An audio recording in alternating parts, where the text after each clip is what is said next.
Welcome back, everyone. This is Tyler Weeb from Pro Physique, and today we're going to talk about the 30-Whole diet.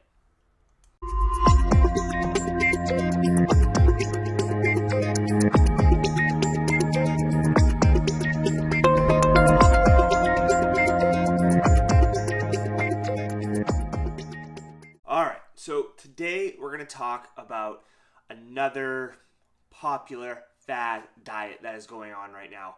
So this just kind of caught my attention this last week, so I did a little bit of digging into it, just kind of taking a look at what it is. And so what this is, it's the 30-Whole diet. So essentially what it is for 30 whole days, they want you to eat real foods, all right? So real foods, natural foods has been, again, quite a big buzzword over the last little bit.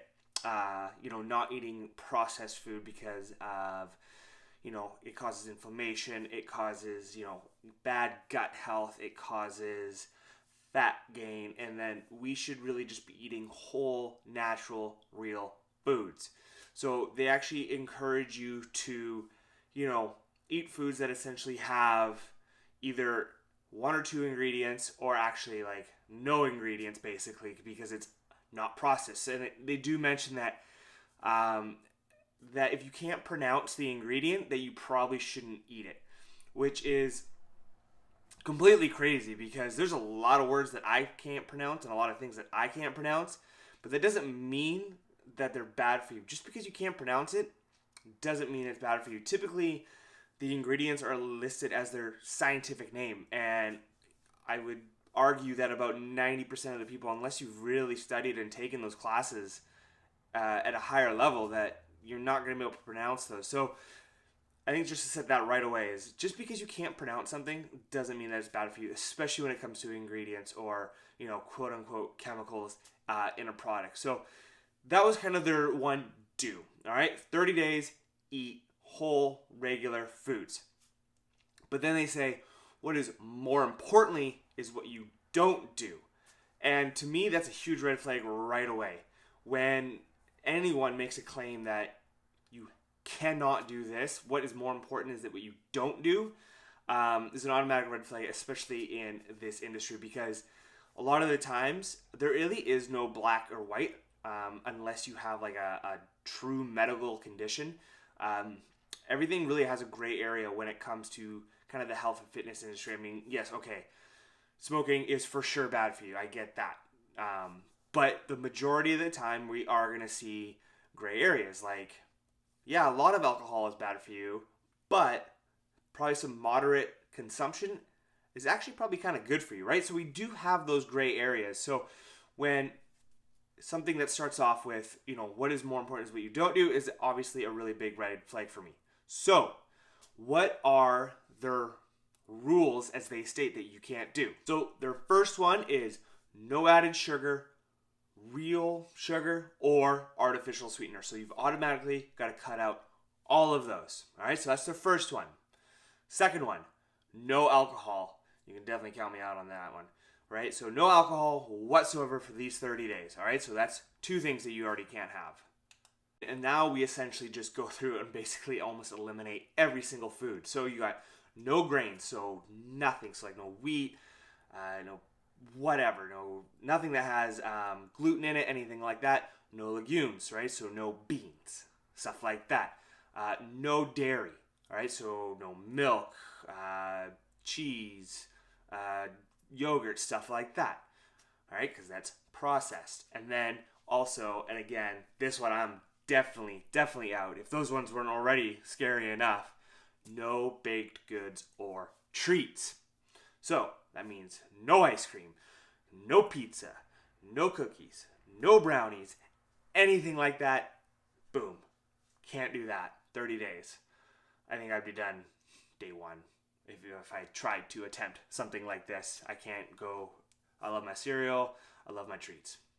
So they say that all of this is going to at least reduce cravings, which I find kind of funny because, I've made this statement before, but as soon as you tell someone that they can't have something, well, they automatically want it, right? And so it's like these people have this idea that to reduce these cravings that you have for things, let's completely eliminate it and tell you that you can't have it because it's bad for you.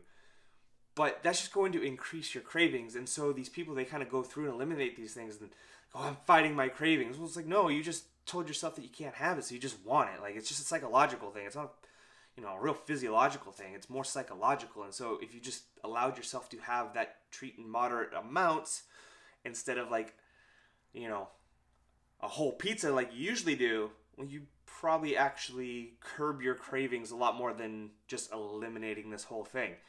And so, through this diet, yes, people are probably going to lose a little bit of weight because we just essentially cut out every single food there is out there. They do tell you to eat moderate amounts of protein, lots of veggies, only a little bit of fruit, natural fats, kind of whatever that means, and then herbs and spices, and that's it for 30 days. Which, as you can see, that's not a lot of food. So obviously people are probably going to be dropping a little bit of weight, but most of that is going to be that water weight from just not having carbohydrates and just water completely coming off, and some stuff like that. And so they're actually not losing any weight whatsoever, any real fat weight, which is going to be the main goal for the majority of people, is to actually lose fat. And by doing this, you are going to see those immediate results. But as we know, those immediate results from an extreme diet actually don't really mean anything. And my biggest question to this diet is okay, well, what about after the 30 days? Like, what do I do then? Like, if I was someone who was doing this, and I actually stuck through with the 30 days, there's no guidance for after the 30 days. I didn't learn anything. I just learned that I probably shouldn't eat any food whatsoever and I'll lose weight. That's pretty much all that you learn. And so again, that's another problem with a lot of these diets, these extreme diets, is that they actually don't teach anyone anything about dieting or about, eating and what they're eating and how much they're eating and stuff like that, right? So people just don't learn. And then, after those 30 days, they've restricted themselves so much. They didn't slip up once, they didn't cheat once, which is also in their pamphlet or whatever, is, do not cheat, not even once, not even special occasions. I mean, you're pretty much holding yourself up at your house, eating your chicken with some salt and pepper, and that's it. With some veggies for 30 days. You're gonna miss out on family events. You're gonna miss out on, being with your friends, because you can't go out on special occasions because you will cheat, and you cannot cheat for 30 days. This is developing such a bad psychological view of food and this bad relationship with food that, after these 30 days, that person's going to be kind of screwed up. They're going to view food as in such a bad way, and they have restricted themselves so much over these last 30 days. All they're going to want to do is pretty much congratulate themselves on making it the 30 days, and they're going to go out and they're going to go binge like crazy because, hey, I went 30 days restricting myself. I didn't do any of these. I didn't cheat once. So I'm going to go out and enjoy myself because I deserve that. Well, they're going to put on all the weight that they lost. Oh no, now I put on all weight. Now I got to do the 30 days again. So now they restrict themselves again for another 30 days and they screw up their metabolism. We're going to have fat gain rebound or weight rebound, develop a huge, horrible complex with food. And that pattern is going to continue. And it's going to repeat itself. 30 days on, binge for a week. 30 days on, binge for 2 weeks, right? And you can see the pattern as it goes. So, should you do the 30-whole? No. You should definitely not do the 30-whole. It is pretty brutal. A very bad diet, I would say, to do. Should people be eating more whole foods, nutrient-dense foods? Yes. I would say that the majority of people would benefit from eating more whole foods. Does that mean that we need to essentially cut out every single food? No. Like this diet does. Really, when you get rid of, all types of beans, you get rid of all types of grain, you get rid of all types of dairy, you're left with chicken, tuna. I think they do say that you can have some veggies. And that's pretty much it. And that, to me, that's not a really fun life. So enjoy things in moderation that we could consider junk food or, not nutrient dense.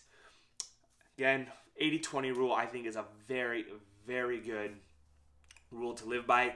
80% of the time we're kind of getting those whole nutrient dense foods, and then the 20% of the time we're having those fun foods that help keep us on track, that allow us flexibility in our lives. And then if we do have those special occasions where we go out and have a grand time, those are okay too. Do not feel like you cheated on your diet, because that is not a thing. All right, guys? So that is everything for today. I want you to have a great Monday. Please hit the subscribe button. It would be awesome. And I will talk to you later.